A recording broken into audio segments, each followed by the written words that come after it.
El cielo y la tierra pasarán, pero mis palabras no pasarán.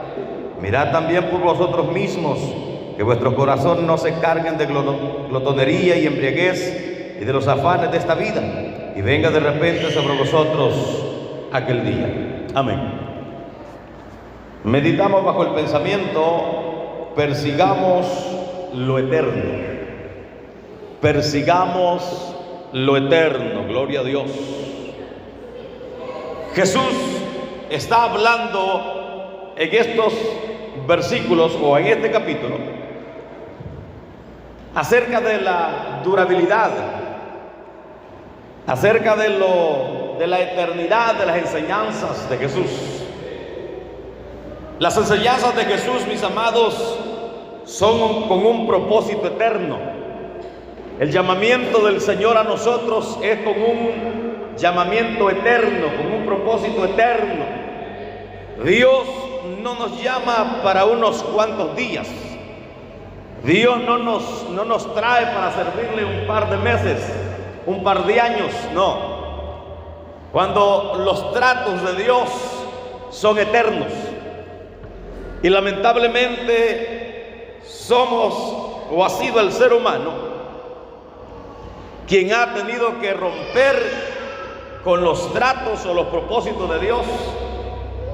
Pero en realidad el Señor nos habla a nosotros siempre de una eternidad, y en este pasaje lo contrasta con la naturaleza pasajera, con el mundo pasajero, con el mundo físico. Por eso Él dice: cielo y tierra pasará. O sea que todo lo que vemos un día va a pasar. Por muy bonito que hagamos algo, es perecedero. De repente nos compramos una vestidura, y los primeros días la vestidura es atractiva, colorida, pero a medida le pasamos el cepillo y le vamos echando jabón durante varios meses, se va volviendo triste el color. Y en el caso de nosotros, cuando nacemos y crecemos, estamos relativamente jóvenes, somos fuertes y pasamos horas y horas frente al espejo, fotografía tras fotografía, admirando lo que somos. Y no es que sea malo, admirarse no es malo, pero debemos saber que eso es pasajero, que los dólares son pasajeros, que el trabajo que desempeñamos mañana lo va a hacer otro. Amén. Que la casa donde vivimos mañana puede vivir otro, que el carro que andamos mañana lo puede andar otro. Pero hablando de las promesas del Señor, hablando de las cosas eternas, de esta salvación maravillosa, de esta compañía del Señor, puede ser ayer, puede ser hoy y será mañana y por los siglos de los siglos. Esto no va a cambiar, esto lo seguiremos disfrutando, si así nosotros lo deseamos y peleamos por obtenerlo. Gloria a Dios. Entonces Jesús está hablando sobre el fin de los tiempos y de las señales que preceden a su venida, porque Jesús sabe muy bien que el hombre se enamora fácilmente, que el ser humano se enamora fácilmente de las cosas que puede ver. Amén. La atracción de uno por las cosas materiales o por el sexo opuesto es por los ojos. Y Jesús advierte lo que pasaría al final de los tiempos, lo que sucedería, y Jesús advierte a sus seguidores sobre la importancia de estar preparados, vigilantes, para que el día de su regreso no les sorprenda. Porque la Biblia dice que vendrá como ladrón en la noche, pero vendrá como ladrón en la noche para el mundo que no le espera, porque vendrá a llevar lo suyo. El creyente le está esperando. A usted no lo va a tomar por sorpresa, no lo va a tomar así desprevenido. Usted y yo le estamos esperando y anhelamos que, pero el mundo, supongamos que la venida del Señor se da en la noche, a medianoche, y los creyentes son arrebatados, los creyentes son llevados. El mundo al despertar se va a encontrar con la sorpresa de que hay un montón de gente que ha desaparecido. Aleluya. Y para ellos será como ladrón en la noche. Pero Jesús advierte a su iglesia, advierte a sus seguidores que deben estar preparados, vigilantes, persiguiendo las cosas eternas, para que ese día no nos vaya a sorprender como el resto del mundo. Gloria a Dios. Ahora, Jesús insta a no dejarnos distraer por las preocupaciones mundanas y a mantener nuestros corazones enfocados en la palabra del Señor.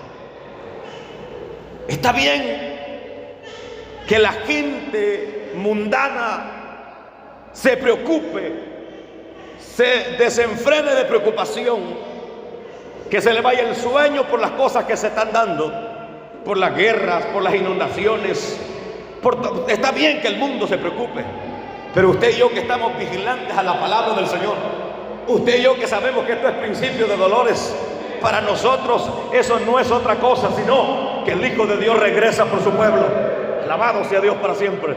Entonces el Señor insta, exhorta que no nos distraigamos. El diablo es astuto, el mundo es astuto, el mundo es sagaz, que busca distraer a la iglesia de su objetivo principal. Y muchas veces nos enfocamos como creyentes a la hora del culto no en la verdadera razón, no en el verdadero objetivo al venir a la casa de Dios.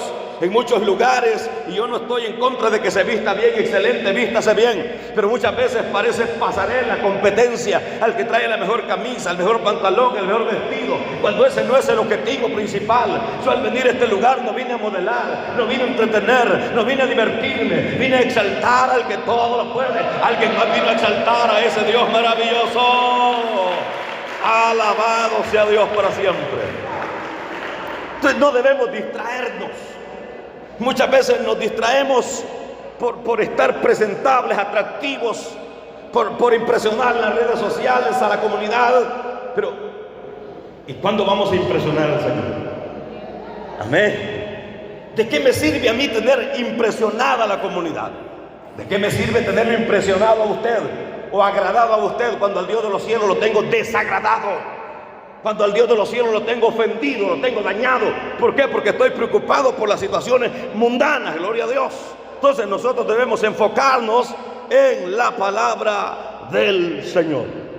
Además, en este capítulo el Señor anima a orar, a mantenerlos vigilantes. ¿Para qué? Para que seamos considerados dignos de escapar de lo que está por venir a esta tierra.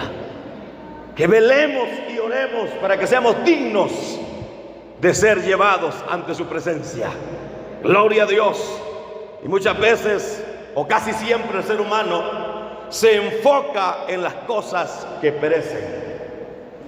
Dice la Biblia que si me buscares como el oro y la plata, me encuentras. De seguro que me encuentras. Si así como nos esforzamos para hacer los dólares, nos esforzáramos para buscar al reino de Dios, mis amados, nuestra vida fuera totalmente diferente.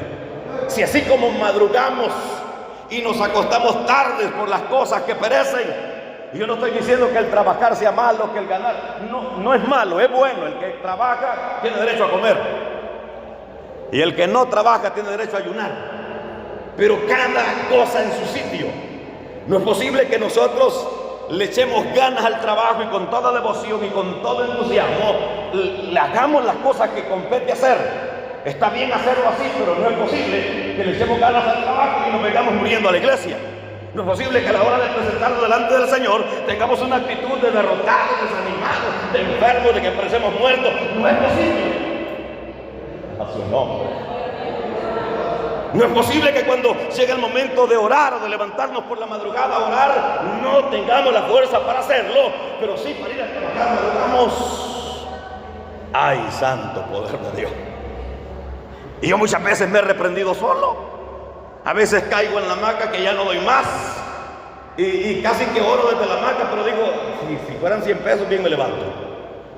Y algo así como peleando con la carne que aventase a orar. Porque uno sabe que ahí está la fortaleza de uno. Así como el esfuerzo físico engruesa la cartera, engruesa la cuenta, el esfuerzo espiritual engruesa el alma, engruesa la vida espiritual. Aleluya.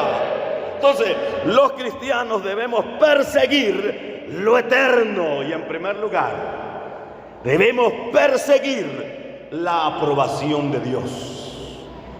Dice 2 Timoteo 2:15, procura con diligencia presentarte a Dios aprobado, como obrero que no tiene de qué avergonzarse, que usa bien la palabra de verdad. Ese texto se puede aplicar al pastor, al evangelista, al maestro, al misionero, pero también lo podemos aplicar a la iglesia. Procura con diligencia presentarte a Dios aprobado. Hermanos, si pudiéramos ver, bueno, no lo podemos ver, pero cada uno de nosotros puede saber si está aprobado o desaprobado delante de Dios. Eso cada uno de nosotros lo sabe. Entonces, para muchos la aprobación de los hombres es más importante que la de Dios. Para muchos el quedar bien con don fulano es mejor o más importante que el agradar al Señor. Usted le puede fallar al Señor a un culto, usted le puede fallar al Señor a una oración, a un ayuno, pero a don fulano no le podemos fallar. Nosotros debemos poner en balanza en qué condición está nuestra vida, en qué condición está nuestra vida espiritual, qué es más importante. Y hay gente tratando de agradar a los hombres más que a Dios. Amén. Y Pablo dijo: si yo buscara la aprobación de los hombres antes que la de Dios, estoy desechado. Pero hay mucha gente tratando de complacer a la comadre, al compadre, al consuegro, a medio mundo, pero no a Dios. Hay gente tan desdichada que no recibe a Jesús por no ofender a la suegra. Yo en una oportunidad estaba haciendo el llamado y un joven estaba quebrantado. Y uno aprende a conocer cuando es Dios que está tocando esa vida. Y se quebrantó y no pasó. Al final del culto yo me le acerco, hijo. Dios te ha tocado. Dios te ha ministrado. ¿Qué sucede? Y me dice: es que si yo recibo al Señor, mi suegra me va a odiar. Dios te bendiga. Porque para ellos la aprobación de los hombres es más importante que la de Dios. El quedar bien con el vecino, con el familiar, es más importante que la aprobación de Dios. Y al punto, mis amados, de estar satisfechos a tener al mundo agradado, pero no agradamos a Dios. Y esto le va a sorprender si se le había olvidado, si no lo sabía. Ningún cristiano que ha buscado agradar a Dios ha podido agradar a los hombres. Cuando usted y yo buscamos agradar a Dios, hay un montón de gente del mundo y un montón de medios creyentes que se levantan a decir: amén. Porque cuando buscamos agradar a Dios, el mundo se nos voltea en contra. Porque cuando buscamos agradar al Señor, el mundo nos va a rechazar, porque no pueden ir de la mano. Es mentira que un creyente puede ir de la mano de Dios y de la mano del mundo y a los dos los tiene agradados. No se puede. Jesús dijo: no se puede servir a dos señores, porque va a agradar a uno y va a desagradar a otro. Entonces, mis amados, debemos procurar nosotros tener la aprobación de Dios. Y eso usted no va a venir y va a decir: no, el pastor sabe que estoy aprobado por Dios. Podría ser que el pastor lo sepa, pero usted debe saber si está aprobado por el Señor o no está aprobado. Eso lo sabemos nosotros. Debemos procurar que no haya nada que nos avergüence delante de Dios. Por eso el texto dice: procura con diligencia presentarte a Dios aprobado, como obrero que no tiene de qué avergonzarse.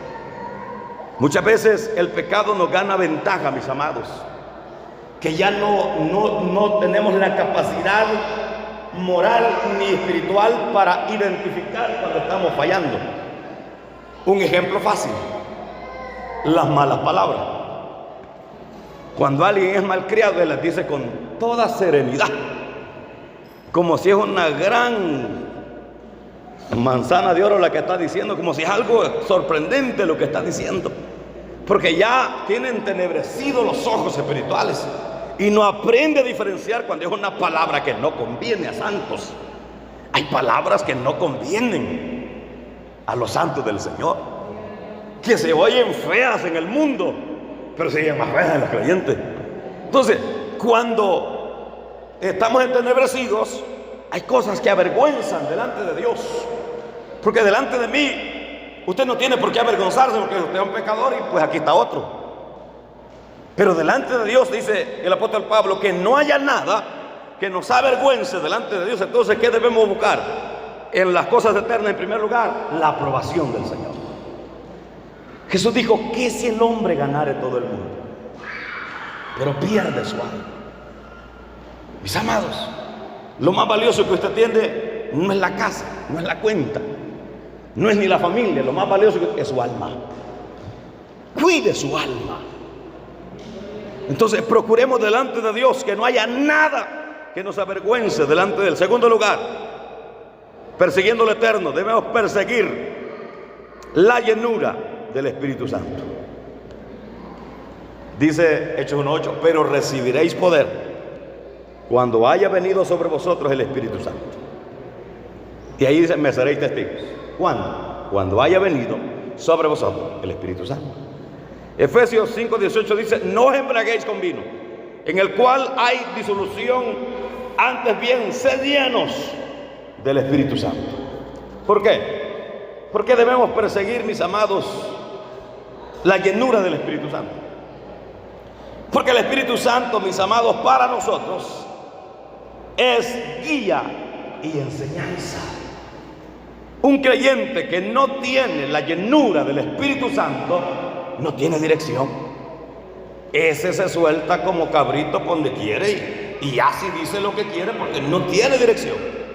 Entonces, el Espíritu Santo, mis amados, en nosotros es guía a nuestra vida y es enseñanza.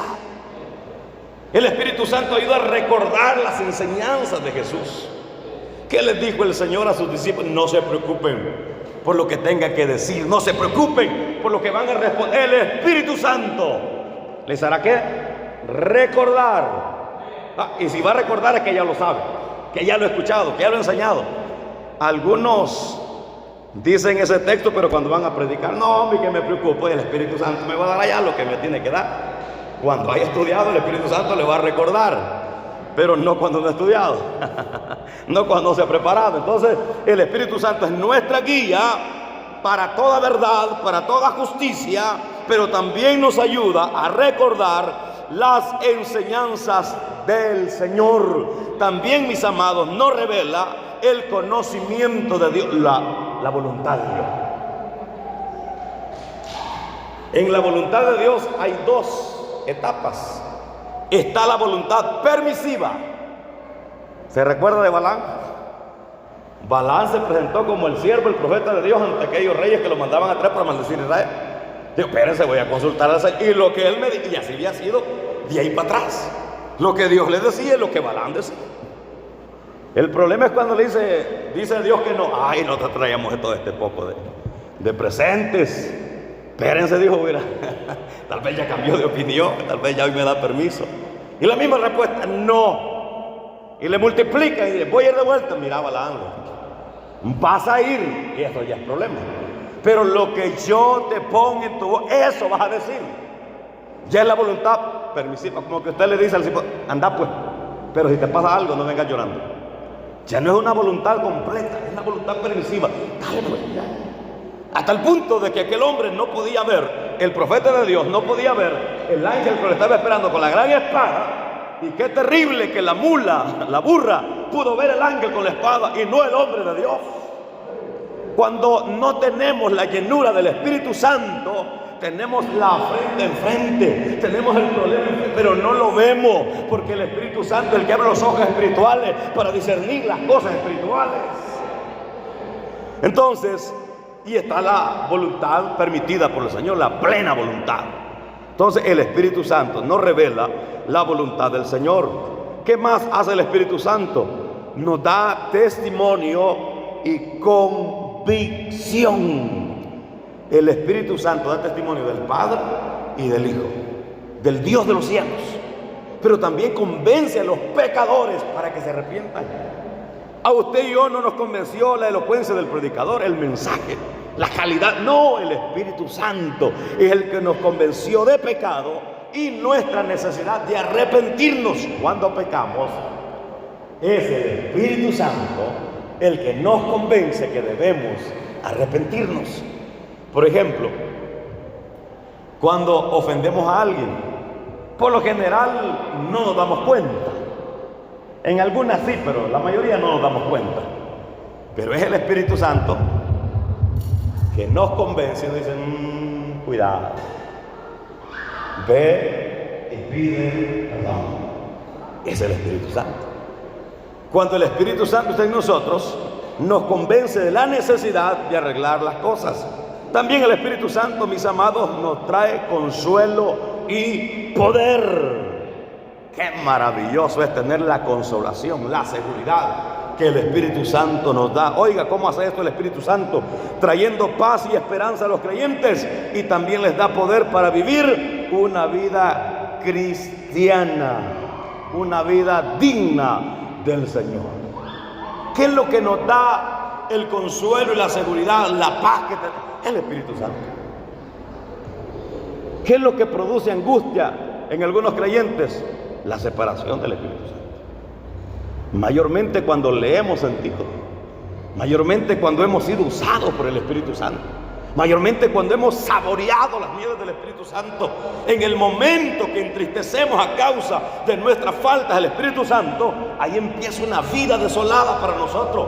Pero debemos perseguir la llenura del Espíritu Santo. Hay momentos de debilidad, hay momentos de flaqueza, hay momentos que vamos a fallar, claro que sí, pero eso no quiere decir que nos vamos a quedar de brazos cruzados, que nos vamos a dejar morir. No, si usted y yo no debemos dejarnos morir. En el momento de sentirnos vacíos, solos, hay que decirle: Señor, yo necesito tu presencia, yo necesito tu poder, yo necesito tu gracia. Alabado sea Dios. ¿Por qué? Porque el Espíritu Santo es el consolador. Oiga, el Espíritu Santo mora en los creyentes y los sella como hijos de Dios, brindando protección divina, dones y frutos. El Espíritu Santo mora en nosotros. El Espíritu Santo, mis amados, lo necesitamos en todas las etapas de nuestra vida. El Espíritu Santo lo necesitamos para poder llegar a la eternidad. Dije que da protección divina y dones y frutos. Oiga, el Espíritu Santo reparte dones espirituales a los creyentes. Los dones que la iglesia posee son repartidos por el Espíritu Santo. Y el Espíritu Santo decide a quién darle esos dones. Yo podría decir: yo quisiera el don de interpretación de lenguas, yo quisiera el don de sanidad, pero es el Espíritu Santo quien decide a quién darse. Y gloria a Dios por esos dones. Pero no solo se trata de dones, se trata de frutos. Y Gálatas dice: mas el fruto del Espíritu es el amor, paz, bondad, benignidad, templanza, mansedumbre. Contra tales cosas, dice, no hay ley. La mayoría de teólogos han considerado o se han puesto de acuerdo en que el fruto es uno. El fruto del Espíritu es uno, pero los sabores son muchos. Y se le llaman los 9 sabores del Espíritu Santo: el amor, la paz y todo lo demás se le llaman sabores. Algo que viene a darle sabor a nuestra vida. Cuando recibimos el Espíritu Santo y el fruto de ese Espíritu Santo, y uno de los sabores es el amor. Y qué bonito es saborear el amor, qué bonito es saborear la paz y los demás frutos, los demás sabores. Entonces, además, el Espíritu Santo obra milagros. Gloria a Dios. Por eso necesitamos nosotros, mis amados, perseguir lo que es eterno. Y la llenura o la presencia del Espíritu Santo es indispensable en nuestra vida. El Espíritu Santo, mis amados, nos guía sobre esta tierra y nos llevará ante la presencia del Señor. Porque muchos han interpretado mal en el arrebatamiento de la iglesia con la segunda venida. En el arrebatamiento de la iglesia es tan importante para Jesús que no se le carga a Miguel, no se le carga a Gabriel, ni a ninguno de los arcángeles ni ángeles, sino que dice Tesalonicenses que Él mismo, amén, Él mismo con voz de mando y trompeta, descenderá del cielo. ¿Y quién lleva entonces a la iglesia a la presencia? El Espíritu Santo. El Espíritu Santo es el encargado.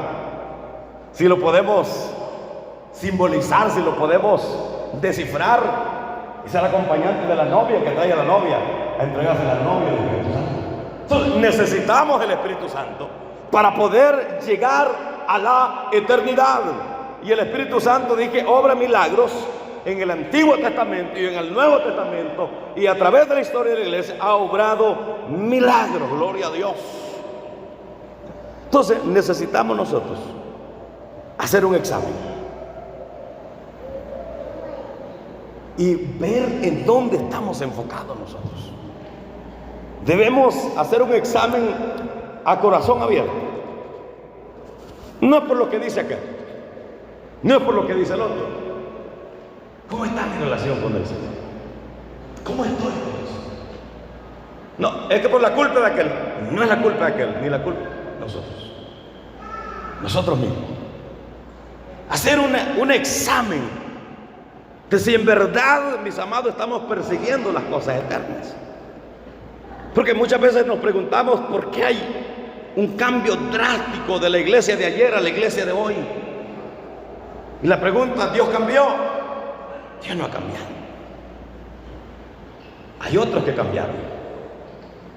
Hay otros que persiguen otra cosa. Hay otros que están persiguiendo lo que no es eterno. Y Dios es un caballero. Cuando usted decide sacarlo de su vida, Él se aparta. Pero cuando usted le busca, Él se acerca.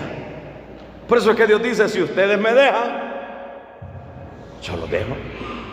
Pero si ustedes se acercan, yo me acerco. Mis amados, tenemos una gran bendición eterna como lo es la salvación. Tenemos ese regalo maravilloso, la salvación de nuestras almas.